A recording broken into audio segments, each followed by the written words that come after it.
Hello everyone, welcome back to my channel. This is Natalie with Natalie's Closet, and I will be right back with some information on fiber bases. See you in a sec.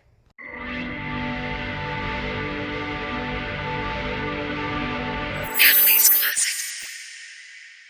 Okay, so welcome back everyone. As I said, this is Natalie with Natalie's Closet, and I am so happy that you guys have come back to watch another video.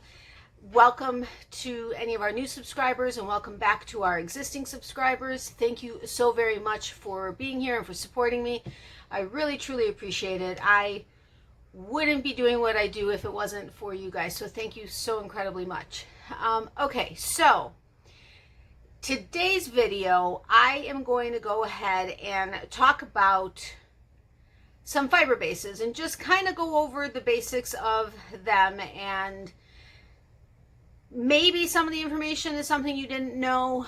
Now, you know, there may be, I know there are some people on this channel in particular who are new to either crochet or new to fiber arts and may not know some of this information. And then a bunch of us, I'm sure, know most of this information. Now, today I'm going to go over the fiber bases that we all pretty much, if we haven't used them at least once in our fiber arts life, we've at least heard of them. I'm pretty confident we've all heard of all of these. Then next week I'm going to go ahead and talk about other fiber bases that are less readily known, because a lot of times they're not as easy to find. It's not like you would just walk into any yarn, even a local yarn shop, and find some of them. I mean, you could probably find most of them, but there are several that you probably wouldn't even find in a local yarn shop. So the chances are like probably none to find them in big box stores. Not that you couldn't, but likely wouldn't. So anyway, that's going to be next week is when I'm going to talk about those yarns. Today we're just going to go over some of the typical ones. And then what I'm going to do is, after that, I'm starting to get a couple of those unique, I guess that's the word, fibers in. And once I get a good amount or a selection of them, then we'll actually go through looking at them and comparing them. But that'll be on a future video, even past next week's. Okay. I think she's standing right behind me. She went to the doctor's today for her annual, and so she got one of her shots, and which typically tends to tire her out for some reason. Plus, I had given her a sedative this morning because she has been, her anxiety has kicked up since 4th of July and the fireworks and stuff. And if I leave her, right now our vet doesn't, you know, they don't allow you to go in with your pet. They take your pet, they do the stuff, they come back, they bring you your pet. Well, if I were to have done that and not set something else up, she, like, for the next month would be plastered to me thinking I'm going to leave her. And I didn't want to do that. And we've been with the same doctor since I've had my girls. And she's awesome. I emailed her. I said, listen, this is the situation. Da, da, da, da. She's like, don't worry. We'll come out. I'll come outside. I'll do the whole thing outside with you. And, you know, you won't have to leave her at all. And you'll just have to walk in with her to weigh her. Da, da, da.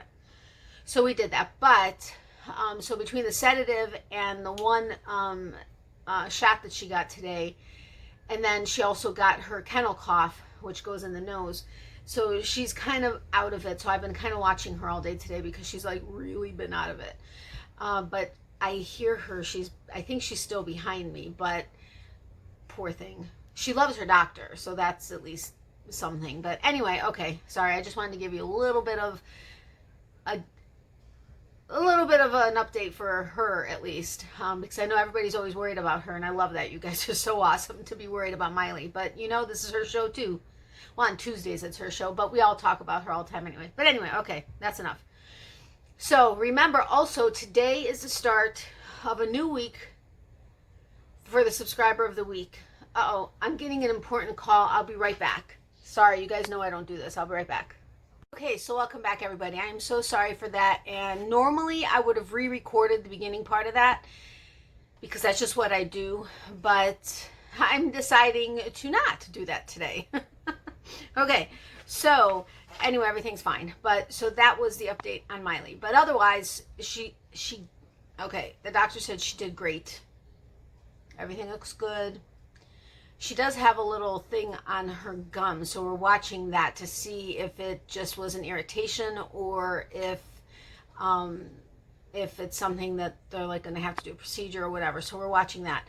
But and we're waiting for her lab results and all that kind of stuff to come back. But otherwise, she did great. And there was something else I was going to tell you, and I can't remember now what it was. Oh well, if I remember, I will tell you. Anyway, so that's that. So I was starting to say this is the start of a new week for Subscriber of the Week. So the jewelry has probably completely changed. So this is a new week, new start to the week. Okay? So just pay attention to today's, Wednesdays and Fridays videos. Friday, you know, okay. Anyway, so that is that. Now, come October, Subscriber of the way Subscriber of the Week is going to be chosen. It's going to be the same thing. You're going to notice if something has changed, but it's going to be like totally different. But I think you guys are going to love it. I hope you're going to love it, but I know you guys are going to love it. All right. So let's get on to things. I have a bunch of notes here, so I apologize if I'm going to be reading again a bit, but yeah, there's just some notes. And then I will announce the winner of last week's Subscriber of the Week at the end. Just remind me. I'm waiting for the subliminal messages to come in. Like Miley knows how to contact me wherever I am. I'm waiting to see who's going to remind me at the end. Anyway. All right. So the first fiber base that we are all familiar with is acrylic. We're all familiar with it. We've all worked with it. We all know it. A lot of people use it because it is a less expensive yarn. It is a synthetic fiber, but it is, you know, it's more readily available. I mean, it's available everywhere. Anywhere you go, it's available. It's available in multiple colors, and you can really get it anywhere, almost. Like, a lot of you have, like, dollar stores that have acrylic. Okay, my dollar store does not sell yarn. Bummer. It doesn't. None of them do. None of them in the area have ever sold yarn. I've never seen yarn at dollar stores. That sucks. It does. But anyway, Walmart, Target. Well, I don't know about Target. Yeah, some Targets carry it. Mine doesn't, but some Targets do. I mean, you can really find acrylic anywhere. Now, acrylic is not breathable, and it's not as absorbent as wool. But it is machine washable with it, which that is a huge benefit, and a lot of people do like that because it is machine washable. You don't have to worry about it. Throw it in the washer, dry it, whatever, you're done. It's a hefty thing. Now, acrylic, I mean, you can use it for everything. Housewares, baby clothes, blankets, whatever. I mean, you can really use it for just about anything. And of course, it is something that is there, especially if you're on a tight budget. I mean, there's absolutely nothing wrong with acrylic. I know a lot of the yarns I talk about are not acrylic. I have built up that market, and which I'm grateful for, because I'd be in deep doo-doo if I didn't. And I have almost an obsession with natural fibers versus synthetic fibers, but I have plenty of acrylic. I mean, like right here, I've got a set of bins, which at some point, these bins are likely going to be in my room, and you're going to see them in my lives while I'm transitioning stuff, because I told you guys I'm trying to sell my Papasan chair. So once that's gone, I'm going to be moving some stuff into that room, which will be behind me in my lives until I'm able to set up my office space completely and get a rocker. I really want a rocker. I really wanted a Papasan like all my life. I finally got one. It just isn't, unfortunately, with my hip with the way it is, it just doesn't work for me now. But a rocker, I cannot wait. I've always wanted, I mean, I've always loved rockers also, but I can't wait to get a rocking chair. Yeah, that's going to be awesome to sit there and rock and be relaxed and crochet. I know, with all the time that I have to crochet. But anyway, I digress. All right. So then, of course, there are blended yarns that are also really popular. A lot of fibers are mixed together with acrylic, you know, between, well, obviously a lot of synthetic fibers are also I mean, natural fibers are combined with acrylic, but you have all kinds that, sorry, I just totally lost train of thought because I saw something under my nose. It doesn't take much to sidetrack me. Seriously, dudes. Oh, I just bit my tongue in the same spot that I bit it 3 times earlier today. Oh my goodness, that hurt. All right, and there's a fuzzy on my ring. Okay. Sorry, guys. You all know me. I'm kind of like all over the place, right? Anyway, and of course, synthetic fibers tend to be cheaper, or less expensive, I should say, than plant and animal-based fibers. Okay, so then some of the fibers that are mixed with acrylic often are wool, cashmere, silk. Those are a lot. You can find a bunch of acrylic blends with those other fibers. Now, another big one that we all know, all love, all work with all the time, especially if you do craft shows and stuff and you're making little things or kitchen stuff, cotton. I mean, come on, who doesn't know about cotton? I mean, cotton is everywhere in our lives, right? Cotton is a classic fiber to work with in the summer, absolutely. And it's also a great alternative to people that are allergic to animal-based fibers. Now, cotton has little elasticity, but it's very strong and has beautiful colors available. When I say very little elasticity, if you think about like a market bag, if you make a market bag out of cotton and you fill it up with a bunch of heavy stuff, it will ultimately start to stretch and stretch and stretch. It doesn't have that bounce back effect. Obviously, you can wash it and dry it and you know, whatever, but it tends to just stretch. It doesn't have the elasticity to, you know, hold its shape better. Really, I swear.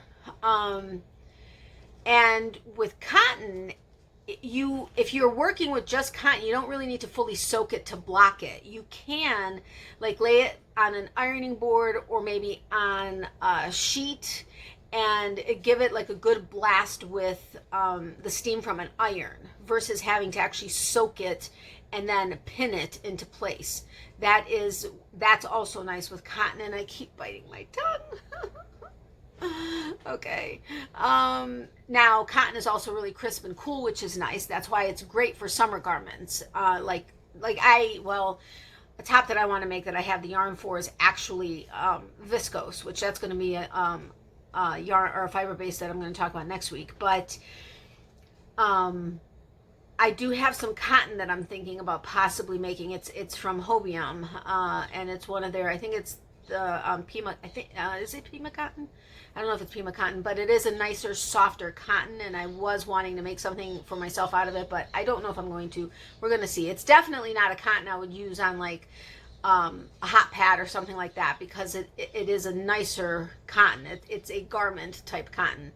But anyway, so lightweight cottons are great for tops and cardigans, which is nice. But if you want to do wraps and shawls, you may want to consider doing cotton with wool. But I mean, you can definitely make a shawl out of cotton. All right, next one is linen. I know we've all at least heard of linen. We may not have worked with linen, but this was one of the first fibers. Linen is one of the first fibers ever spun, and linen flax comes from plants, which I don't know that I knew that. Honestly, I can't say that I did, but it is very strong and it's very light. I keep biting my tongue, guys. This is killing me. But linen does have a tendency to crease in a woven fabric. I mean, I know I haven't actually, I don't know that I've worked with a lot of linen, a lot of yarns that had linen in it, but I've had outfits made of linen, not necessarily, not crocheted but fabric that was sewn into an item of a shirt or skirt or whatever made out of it. You guys know what I'm trying to say, right? I mean, come on, you know my brain, you know what I'm trying to say. Anyway, I have worn linen in the past, and it does wrinkle like crazy. At least that was my experience. Now I also sweat a lot, so the combination may have been the reason why it wrinkled as much. But from my understanding, linen is just something that's going to crease or wrinkle. But like wool, linen is highly absorbent and suitable for warm and cold weather, which wool is definitely absorbent. I know the owner of my local yarn shop, Alicia, has told me that like socks made out of alpaca or another wool are great because it wicks the sweat away. If your feet sweat or whatever you may be wearing, it's great because it wicks the moisture away and it absorbs it, which is nice. It keeps you dry.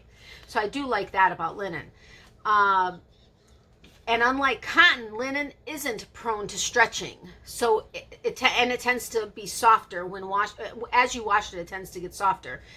But it is not prone to stretch as much as cotton does. So that's an interesting thing. And one of the tips that I actually wrote in here is that it is not so great for cables, but great for lace.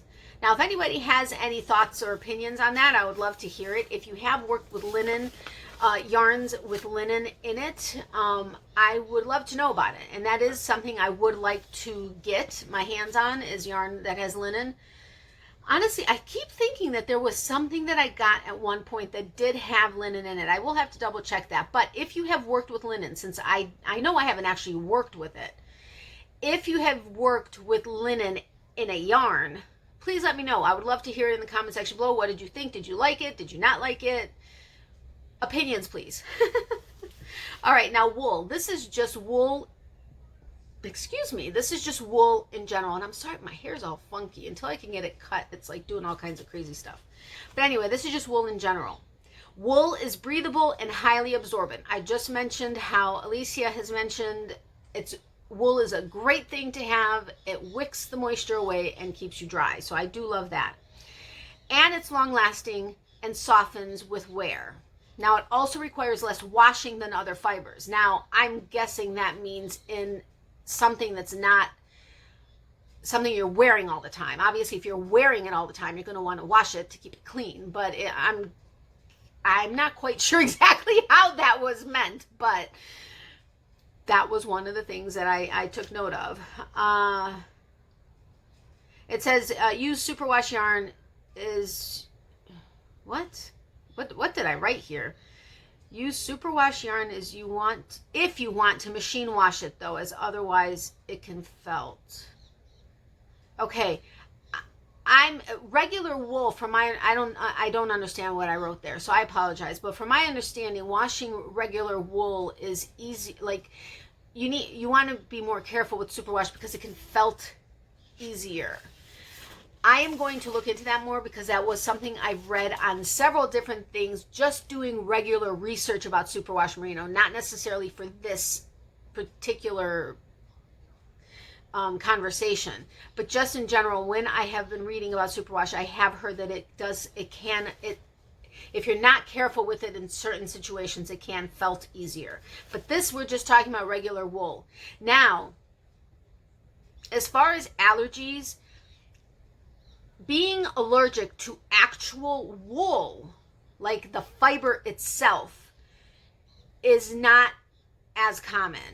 When people are allergic to wool, typically it's the lanolin in it, from the animal, that people are allergic to and have a sensitivity to. Now, if you ever, like, let's say this was wool. This is one of the things that's going on. Remember, I have my giveaway that's going on for my anniversary, which is on Thursday. So make sure you check out Friday's video, the Getting to Know You, and the anniversary surprise video, because you'll want to make sure you enter the giveaway. And this is one of the yarns that's being given away.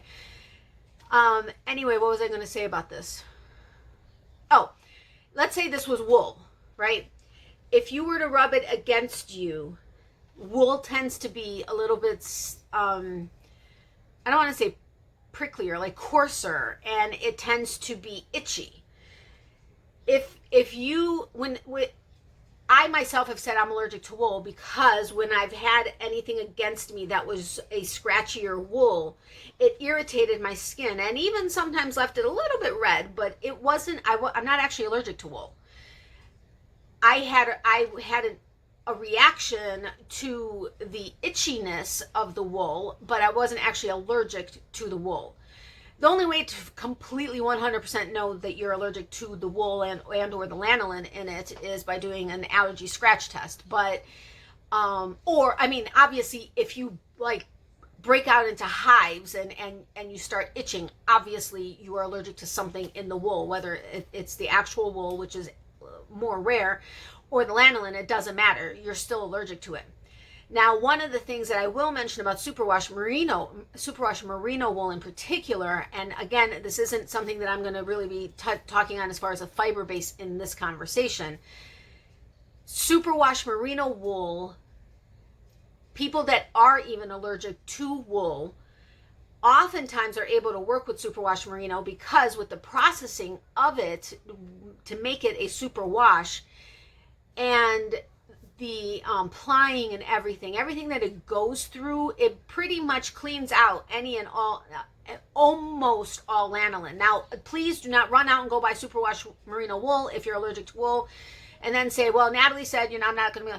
That's not what I'm saying. I'm not saying you're not going to be allergic to it. I'm just saying that there is a better chance that you could work with superwash merino wool even if you're allergic to wool. But again, don't go run out and try it. I'm just saying, if somebody, let's say, gifts you a hank of yarn or a skein of yarn and it has superwash merino wool, unless you are highly allergic to wool, you can try it, put it against your skin and see what happens if you have a reaction. If that's the type of reaction you get with regular wool, you may end up realizing that you can actually work with superwash merino wool. But again, it's because of the processing of it, and most of the lanolin is removed in that processing, and that's typically what people are allergic to. But anyway, I don't know why I went on that. That's not what this conversation was supposed to be about, and it was going to be in a different video, but I figured since we were talking about wool, I was going to mention it.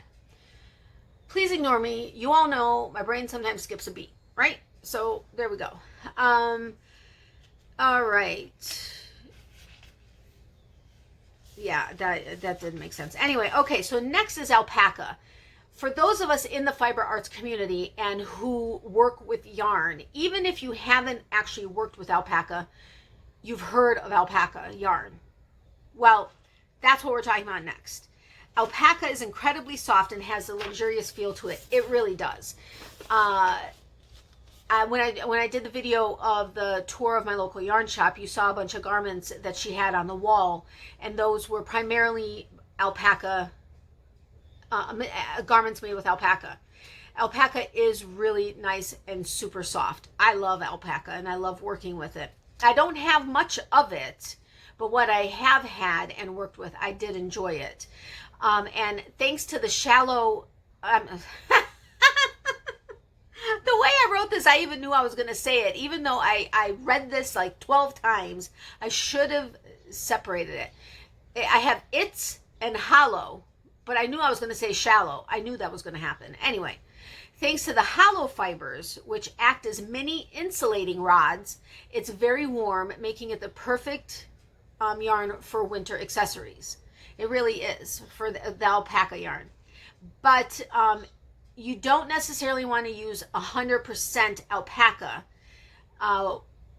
when making garments, because it can be very hot. Like it would be just like if you made a sweater or something out of 100% alpaca, you may want to consider doing it with a blend, alpaca and something else, because alpaca on its own, especially if you're going to be dealing with a worsted weight or thicker, could make it very hot. So just keep that in mind when it comes to alpaca. But unlike wool, which has a natural elasticity, alpaca can grow over time. So alpaca can stretch more versus wool that has an elasticity that tends to hold its shape better. So if you were going to make a garment like a sweater or a shirt or something, versus instead of making it seamless, like the top I want to make, which I got from On the Hook with Jeannie, which is seamless, because if I'm going to make a shirt, I want to have to not sew stuff together, because you all know I hate sewing. I don't know how to sew. but sewing pieces together, right? You all know that about me. I do not make that. I don't hide that. I flat out tell you I don't like sewing pieces together. Well, I found a top pattern or a shirt pattern that I wanted to make that seamless. If you're going to use alpaca, you'll want to not do something seamless because it can stretch.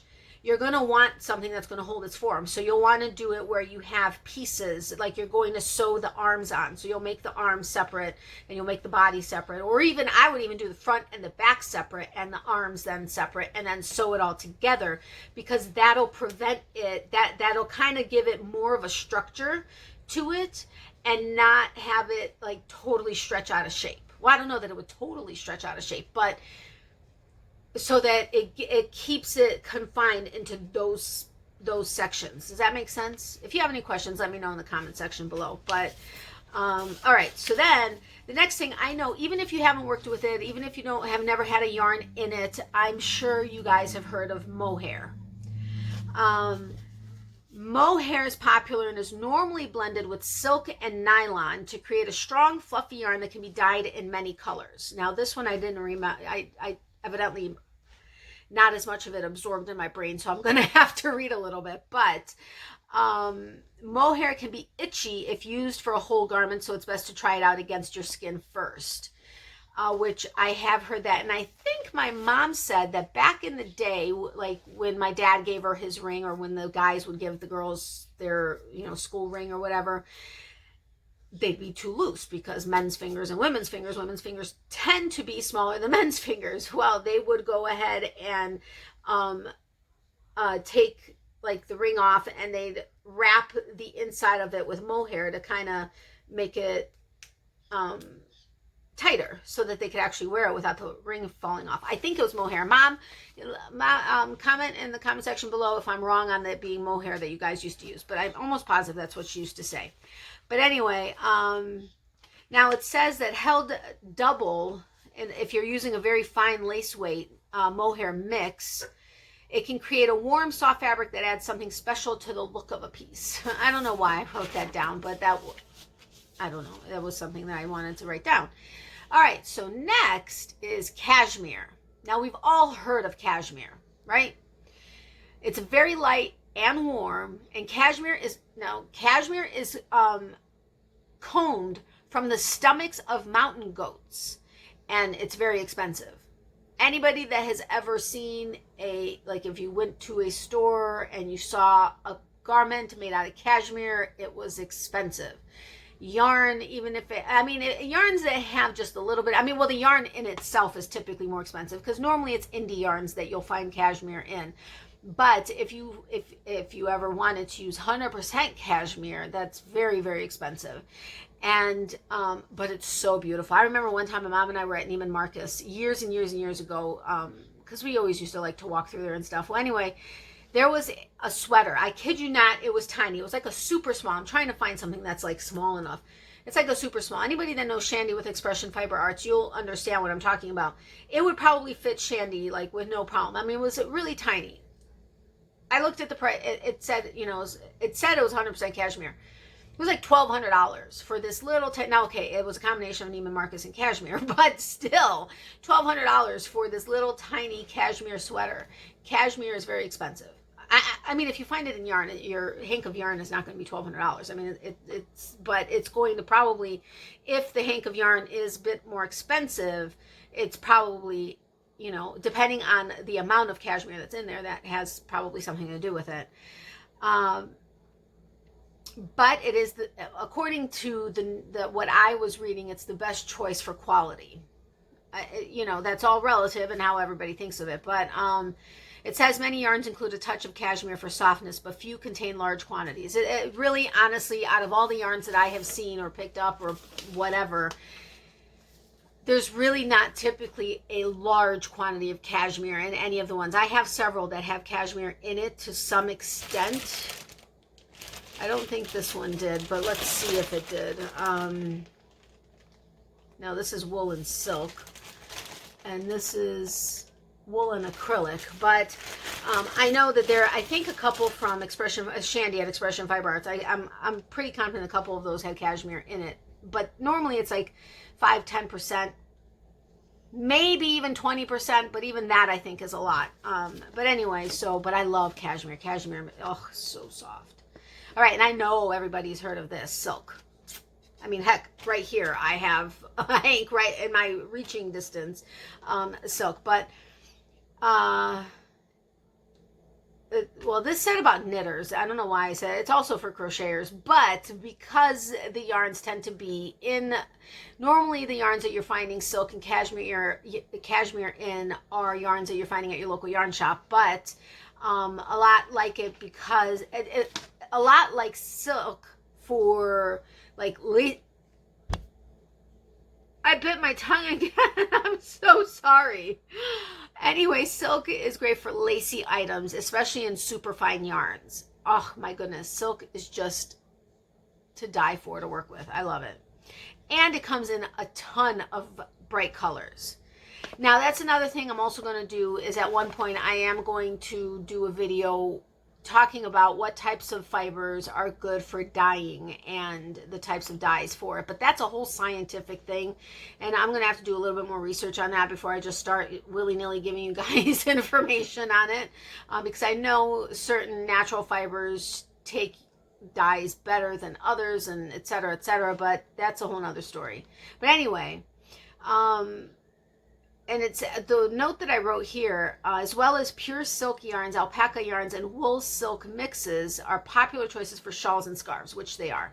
I really didn't know. Grammatically, I did not translate or rewrite my notes. Yeah, I had a problem with grammar when I did that.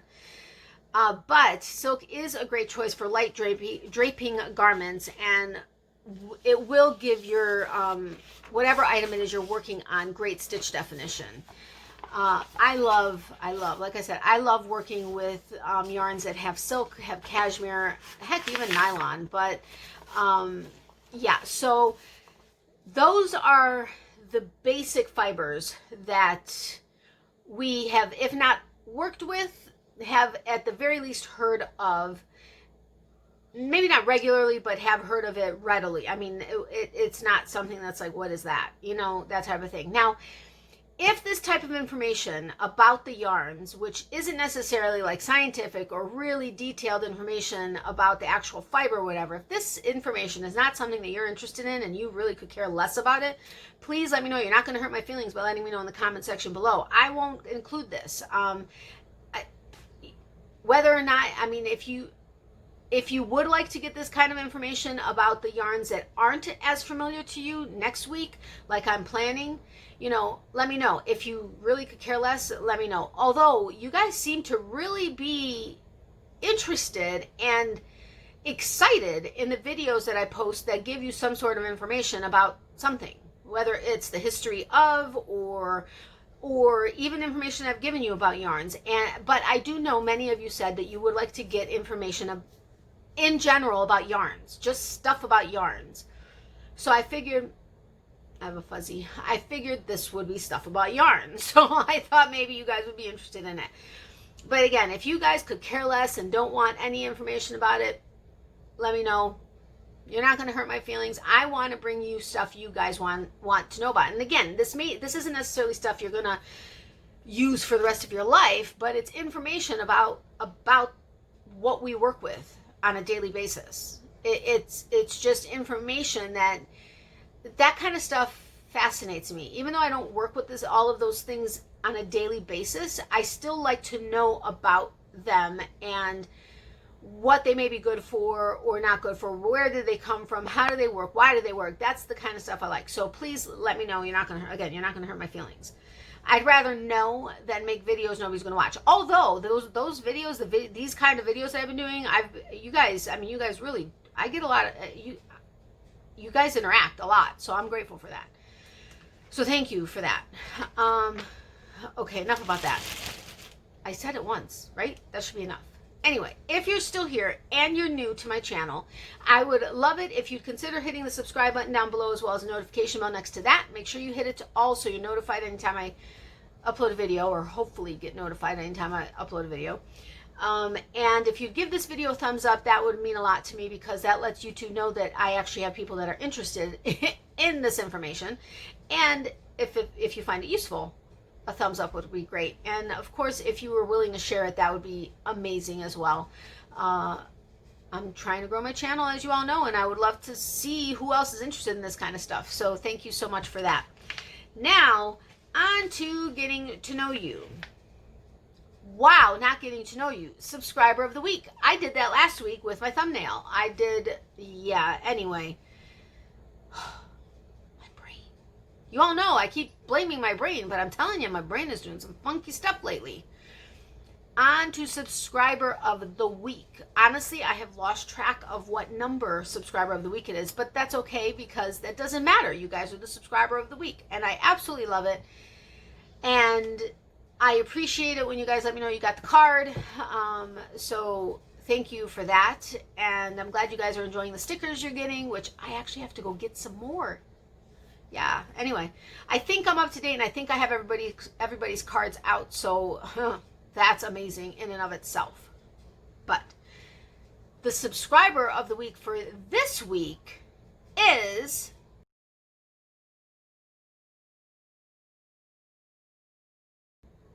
congratulations, Crochet Every Day with Judy. Congratulations, Judy. I'm so excited for you. I wanted to give the whole name because I have a couple Judys on my channel. So Crochet Every Day with Judy. Congratulations, Judy. I'm so excited for you. You are my subscriber of the week for last week. Yay!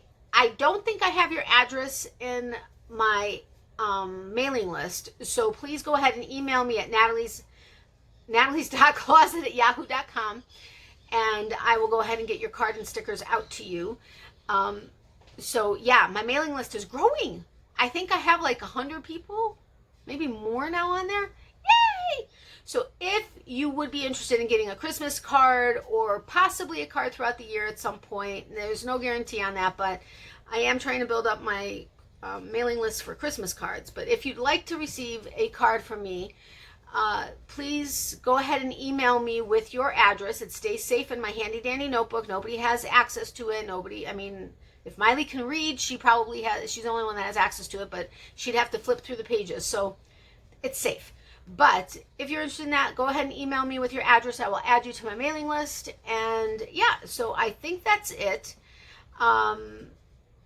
Miley is tired and hanging out in bed now. She's not over here anymore. But I know she's looking forward to seeing you tomorrow night, Tuesday, on our live at 9:30 p.m. Eastern. So be there or be square. No, I'm just kidding. Hopefully you'll be there. Otherwise, I will read you tomorrow night, and you guys outside of tomorrow will see me on Wednesday. So have a great day. Hope your Monday was good and that your week has started out in a great way. And yeah, remember, for every season there's a reason to crochet. Miley says bye to her peeps. I love you all dearly. Love, hugs, and prayers to you. Extra prayers for those who need it. And if you need prayers, please let me know. And yes, I love you all dearly. Stay safe and healthy. And I will see you guys tomorrow night at 9:30 p.m. Eastern. Have a great day. Bye.